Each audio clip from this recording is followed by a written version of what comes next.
চট্টগ্রামের বহদ্দারহাট মোড়ে সংঘর্ষ শুরু হলে পালানোর সময় পায়ে গুলিবিদ্ধ হয়ে এক পর্যায়ে জ্ঞান হারান। পরে দেখতে পান চট্টগ্রাম মেডিকেলে বাম পায়ের হাড় ছেদ করে বেরিয়ে গেছে বুলেট।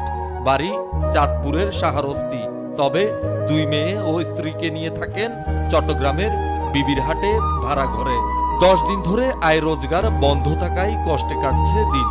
যখন আমি মাল উঠাইতেছি তখন দেখতেছি যে মানে গোলাগুলি বেশি হইতেছে। তো আমি ভ্যান গাড়িটা রেখে চলে আসতে চাইছিলাম। এই চলে আসার মধ্যে এতটুকুর মধ্যে মানে আমার ফাওয়ার মধ্যে গুলিটা পরে আমি ফাওটা ভেঙে পড়ে গেছি। আমার উপরে সংসারটা চলে। এখন আমি ছাড়া তো এখানে আর কেউ নাই। সংসারটা যে চালাবে দ্বিতীয় কেউ, এটা কেউ নাই আমার আর। একই দিন চাঁদগাঁও এলাকায় পেটে গুলিবিদ্ধ হন রুবেল, পেশায় রাজমিস্ত্রি।